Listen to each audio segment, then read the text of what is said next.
Hello everyone, it is your boy Winster and I'm back at it again with another video.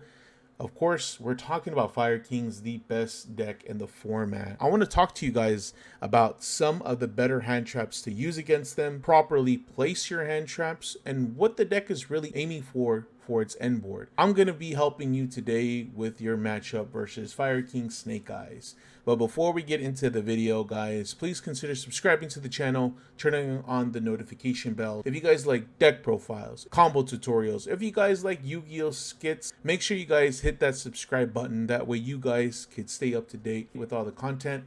I have other platforms. I have very active Discord. Come and join the community. We have tons of players that buy, sell, trade, talk Yu-Gi-Oh, and there's other things that we talk about. Very active Twitter and TikTok. Make sure you guys hit me up there. I'm very close to hitting 1,000 subs on TikTok. I would really appreciate it. Very active Twitch. Make sure you guys give me a follow on all those platforms. But let's get right into today's video. In order to beat this deck, we have to understand what the deck is actually ending on. There are several points of interaction, but one thing to take note is that they could usually build a whole entire board with a fully stocked graveyard off of 1 to 2 cards. So typically they could potentially end on a Kirin for another point of interaction, right? Kirin could help them dodge negation like Effect Veiler and Imperm. They have several hand traps. Nibiru, Ash, and Imperm are just perfect examples. These vary, player, depending on the format, depending on how other decks are performing. And then they could potentially have a 1-card starter, right? It's pretty typical for a Snake Eyes hand. As for their end board is going to have a fully stocked graveyard, full field. The big thing to take note is the Flamberge, because this is going to summon the IP onto the main monster zone and then be able to link with it off at any point. The usual boss monster that they would go for is going to be the Appaloosa. If not the Appaloosa, that would maybe already be on field, they're probably going to go into the Little Knight. But a pretty common end board monster is going to be the Ambler Whale. This is another point of interaction. Anytime your opponent specials or anything, right, they're going to activate the Promethean Princess, target the whale, special summon this, and then get another point of interaction by destroying something that you summoned, and then the whale. And then when this is in the grave and a Link 3 or lower is popped, this will destroy a card on the field non-targeting. When they do activate the Princess and they have a fully stocked graveyard, they're going to be able to trigger Garunix. Garunix is going to activate Papa Kirin from the deck, and then they could potentially summon the Arvada that would already be in the grave and then get a pop. And then on top of that, if they don't already have a monster negation with Apple, they're going to get a negation with this. And anytime you link the Flamberge off, you're going to have the fire monster to be able to go in this. Now, that's a pretty strong board, at least 7 to 8 interactions, right? Depending on the hand, depending how the graveyard is, and depending where you hand trap them. But that's what we're here to learn. The last thing to point out is that they have tremendous amount of follow-up. The wanted to draw one, these original Sinful Spoils, worst case scenario, they banish this, add a level 1, and then just start linking like crazy. And if they have the Linkuriboh, again, helps them dodge with negation. But now we ask ourselves the question, how do we stop this kind of end board? Let's talk about the hand traps. I want to talk about the most impactful first, in my personal opinion. I think the big two, goes without saying, is going to be Nibiru. Nibiru is so impactful versus Snake Eyes Fire King, Snake Eyes. They just swarm the field so much, and that's why they're able to link summon into Appaloosa, into Hita, into Selene, into Raging Phoenix. They just link climb like crazy because they swarm like crazy. Everything special summons. Ash, Oak, Poplar, even the Fire King stuff special summons. Arvada, Kirin, Garunix, and in some cases Ponix. Nibiru is going to be a great card versus that deck, as long as you hit them at the right spot. Another great option versus the Snake Eyes Fire King strategy is Droll and Lockbird. Super impactful, but the crucial thing about this is that it doesn't stop them from swarming. It doesn't stop them from searching, but they do special summon from the deck a lot, in my opinion. So you have to do this card as early as you can in order to prevent them from continuing to extend, in my personal opinion. Ash Blossom, I think a lot of people are falling out of favor if they should even be maining Ash Blossom. The main reason is because the link to Fire Charmer Hita. If you misplace this Ash Blossom versus your opponent, they're just going to summon Hita and then special summon this, and now you have to deal with potentially an Apple. Definitely something to take into consideration, but a well-timed Ash Blossom is going to be phenomenal. So these three are very similar in terms of what they do. They target a monster and negate its effects. Some are a little bit more situational, be it Veiler only being able on your opponent's main phase, and then Ghost Mourner only be able to do special summon monsters. However, it does come with a little bit of a boost because if your opponent sends that monster to the graveyard, they also get burned. The matchup in general versus Fire King is a really long one. A staple Hood classic is Infinite Impermanence. Just a better version of these two, in my opinion. There are some ways that Fire King can dodge it, but I think these are still great options. All these options that we mentioned before, except Infinite Impermanence, are going to trigger triple tactics talent, so something to take into consideration. I think these two cards are extremely identical, albeit Skullmeister is not once per turn. I'm kind of shocked that people aren't playing it as much, and Ghost Belt being a once per turn card. But they both negate graveyard effects, and that's probably where Snake Eyes Fire King just thrive the most. Promethean Princess, Flamebirch, arguably their best monster, but you have to take into consideration everything that we talked about beforehand is great in a lot of other matchups, where these two are only really good against decks that are graveyard reliant. So definitely something to consider, guys. You want to have more coverage, but these are great options against them as well. Last but certainly not least, Psyframe Gear Delta.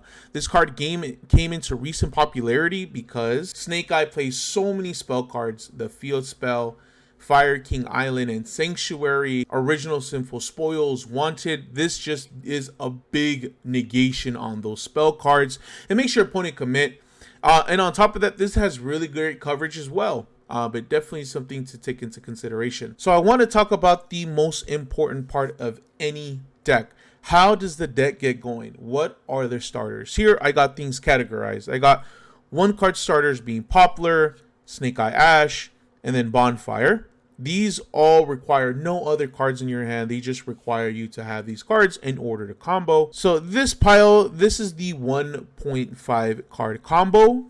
They need another card in order to pop off. For example, Wanted and Dia Bellstar, they're roughly the same card because Wanted search Dia Bellstar and then Dia Bellstar just special summons itself. However, it needs something on the field or in your hand to discard to special summon it with. Original Sinful Spoils, usual the target for the Dia Bellstar effect, but it is not exclusive to the Dia Bellstar. You could open this, but you have to have a face-up card in order to get the combo going. And then the last category is the situational pile, right? Like you have to have other cards in order for this to work. Opening the Ponyx isn't terrible. Just as long as the rest of your hand is good, you're going to be able to play because this still searches a very important piece, but it is not the optimal way, but it can be okay. So let's talk about where exactly you interact with the deck. The one card starters, Bonfire. Usually you're not going to do anything with this. The only real way to negate this is Ash. But I don't recommend it because if you do Ash this, you're banking on your opponent having a dead hand. And considering how many one card starters this deck has, or 1.5 with the opening hand, it's not optimal to Ash the Bonfire, but you can. Snake Eye Ash. I do not recommend using Ash Blossom versus this because this does have another effect live. Usual, I would recommend using like Effect Veiler, Infinite Impermanence, or if you can, use Mourner. Just negate the effect entirely because if this card, the effect is completely negated, it can't use its second effect to start building the rest of the board. But if you Ash it, it's going to be able to. Now, Poplar is a little bit different. If they open this card and just normal summon, I do think it's fair to Ash this because they're not going to be able to search anything off, and they already committed a huge piece being their normal summon.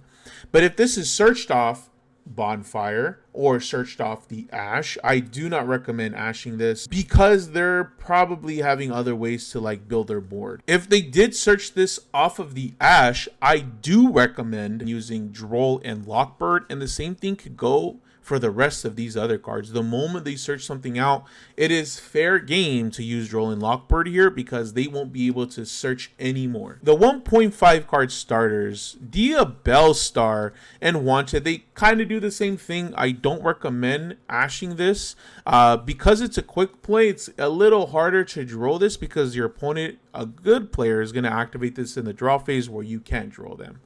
But the Diabellstar, I think it's like perfect for Imperm, Effect Veiler. If they already committed this, the likelihood of them having another card to be able to combo with is pretty likely. It's going to be more of a commitment to search out the original Sinful Spoils if they do have another starter. Now, as far as the original Sinful Spoils, I think it is fair game to actually ash this because it's going to special summon at level 1. If they already playing this right off the rip, easy ash. But if they have like maybe just the Diabellstar, I think it's also great to ash this. These two cards are part of the combo more so than anything. But they are integral parts. Usually you use Ash Effect to go into Oak. Oak goes into Flamberge. I definitely think that Flamberge is the probably best card in the whole Snake Eyes deck because it just gives so much extension to the deck.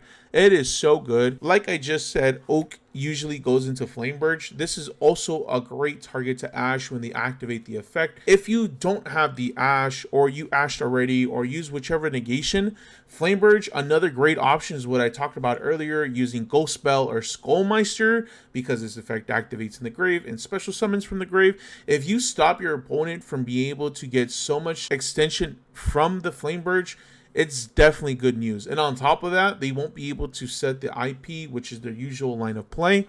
If you ash the Oak, this is also good because it just stops you from getting the Flamberge overall. Two other cards that I really wanted to highlight is the Fire King engine. A lot of players are actually stepping away and just playing pure Snake Eyes. A lot of interaction in my opinion. I think like imperming this or ashing the Fire King Island is not optimal. You never really want to ash that.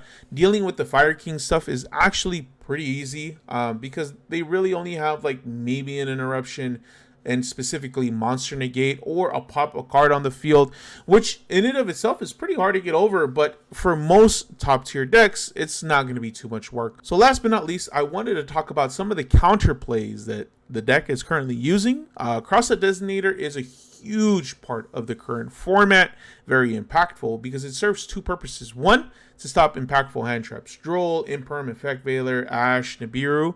Number two, if you are playing against Fire King and are in the mirror, you could just cross out whatever is in your deck and whatever play your opponent's trying to start off with, because you negate the entire effect. For example, your opponent starts off after you already set off your board, the Snake Eye Ash, you just cross out Snake Eye and then Snake Eye Ash, and now they can't use that effect in any kind of way, and they already committed summoning that monster. It's super good in this current format, but because so many hand traps are running around, Triple T is making its rounds as well. A super important card, allowing Fire Kings to extend, allowing them to draw, take control.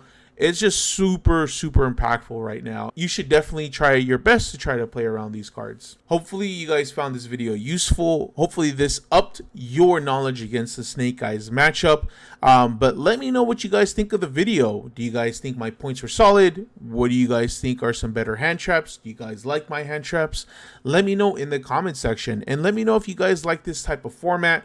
I think I'm going to be doing this moving forward. Maybe I change the formula in the future. Maybe I show you how the combo works. But let me know of your guys' thoughts, comments, and concerns. Any kind of feedback for these types of videos, let me know in the comment section, guys. But that's going to be it for me today. Hopefully you guys enjoyed it. My name is Winster. Thank you so much for tuning in. You guys have a good rest of your day. Peace out.